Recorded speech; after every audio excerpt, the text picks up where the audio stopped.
সে তার সমস্ত টাকা ব্যাংকে রাখে। He keeps all his money in the bank, নাকি he puts all his money in the bank. অথবা পেনটি টেবিলের উপর রাখো, put the pen on the table, নাকি keep the pen on the table. Viewers, দৈনন্দিন জীবনে আমরা যখন কথা বলি তখন কিন্তু কোনো কিছু রাখা বোঝাতে আমরা সাধারণত কিপ এবং পুট এই দুটি ইউজ করে থাকি, কিন্তু আমরা অনেকেই জানি না কোন ধরনের রাখার ক্ষেত্রে কিপ ইউজ করতে হবে এবং কোন ধরনের রাখার ক্ষেত্রেই বা পুট ইউজ করতে হবে। Hello everybody, welcome to my channel SA learning school, যেখানে আপনি শিখবেন স্পোকেন ইংলিশ সহজ সরল বাংলা ভাষায়।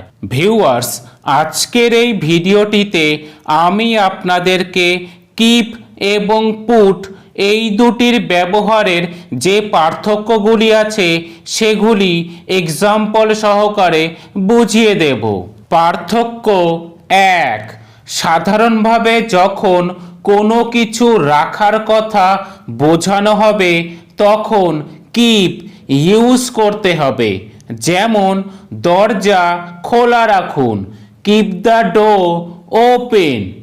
এটি তোমার কাছে রাখো, কিপ ইট টু ইউ।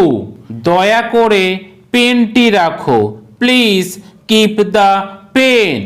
কিন্তু ভিউয়ার্স, যখন কোনো নির্দিষ্ট স্থানে বা কোনো নির্দিষ্ট জায়গায় কোনো কিছু রাখার কথা বলা হবে তখন কিন্তু সেক্ষেত্রে পুট ইউজ করতে হবে।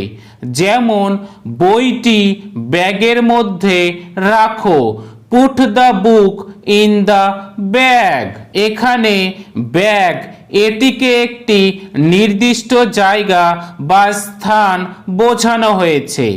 একইভাবে পেনটি টেবিলের উপর রাখো, put the pen on the table.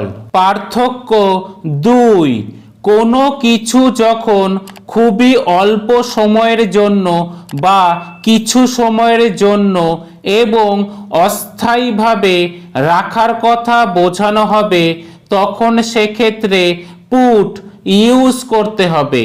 যেমন আমি আমার জামাটি বিছানার উপরে রাখি, I put my shirt on the bed.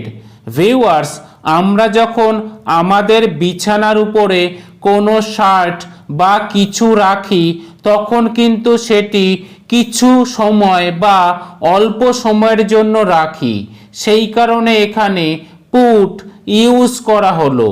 একইভাবে সে তার সমস্ত টাকা ব্যাগে রাখে, হি puts all his money in the bag. এক্ষেত্রেও কিন্তু যখন ব্যাগে কোনো টাকা রাখি তখন কিন্তু তা কিছু সময়ের জন্য বা অস্থায়ীভাবে রেখে থাকি, সেই কারণে এখানে পুট ইউজ করা হলো। কিন্তু যখন কোনো কিছু অনেক বেশি সময়ের জন্য অথবা স্থায়ীভাবে রাখার কথা বোঝানো হবে তখন সেক্ষেত্রে কিন্তু কিপ ইউজ করতে হবে। যেমন আমি আমার জামাটি আলমারিতে রাখি, I keep my shirt in the almirah. Viewers, আমরা আলমারিতে যখন কিছু রাখি তখন কিন্তু তা অনেক সময়ের জন্য বা দীর্ঘদিনের জন্য রেখে থাকি, সেই কারণে এক্ষেত্রে কিপ ইউজ করা হলো। একইভাবে সে তার সমস্ত টাকা ব্যাংকে রাখে, he keeps all his money in the bank. একইভাবে আমরা যখন ব্যাংকে আমাদের কোনো টাকা জমা রাখি সেটি কিন্তু দীর্ঘদিনের জন্য বা স্থায়ীভাবে রেখে থাকি, সেই জন্য এক্ষেত্রে কিপ ইউজ করা হলো। পার্থক্য 3, কোনো কিছু যখন ফিজিক্যালি বা শারীরিকভাবে বা টাচ অথবা স্পর্শ করে এবং সেই সাথে নন ফিজিক্যালি দুইভাবেই রাখার কথা বোঝানো হবে তখন কিন্তু সেক্ষেত্রে কিপ ইউজ করতে হবে। ভিউয়ার্স, এই ওয়ার্ডটিকে আমরা সাধারণত ফিজিক্যালি বলে থাকি, কিন্তু এই ওয়ার্ডটির সঠিক উচ্চারণ হবে ফিজিক্যালি। যাই হোক, এর কিছু এক্সাম্পল দেখে নিই।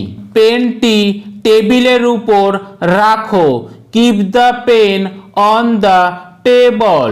ভিউয়ার্স, এক্ষেত্রে কোনো পেন যখন টেবিলের উপরে রাখা হয় তখন কিন্তু সেটিকে টাচ করে বা স্পর্শ করে রাখা হয়, সেই কারণে এখানে কিপ ইউজ করা হলো, অর্থাৎ এখানে ফিজিক্যালি বা শারীরিকভাবে রাখার কথাও বোঝানো হচ্ছে।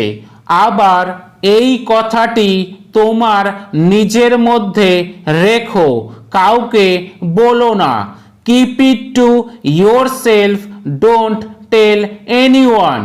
ভিউয়ার্স, এক্ষেত্রে কিন্তু কথাটি রাখার কথা বোঝানো হয়েছে, অর্থাৎ এটি নন ফিজিক্যালি বিষয় বোঝানো হয়েছে।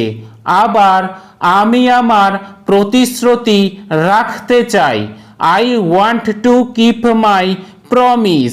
এটিও কিন্তু একটি নন ফিজিক্যালি বিষয়, কিন্তু যখন শুধুমাত্র কোনো কিছু ফিজিক্যালি বা শারীরিকভাবে বা টাচ করে বা স্পর্শ করে রাখার কথা বোঝানো হবে একমাত্র তখনই কিন্তু পুট ইউজ করতে হবে। যেমন পেনটি টেবিলের উপর রাখো, put the pen on the table, অর্থাৎ যখন ফিজিক্যালি বা শারীরিকভাবে বা টাচ করে কোনো কিছু রাখার কথা বোঝানো হবে তখন কিন্তু কিপ এবং পুট দুটি কিন্তু ইউজ করা যাবে, কিন্তু যখন কোনো কিছু নন ফিজিক্যালি ভাবে রাখার কথা বলা হবে একমাত্র তখনই কিন্তু কিপ ইউজ করতে হবে। পার্থক্য 4, কোনো কিছু যখন নিজের সাথে রাখার কথা বোঝানো হবে তখন কিপ ইউজ করতে হবে।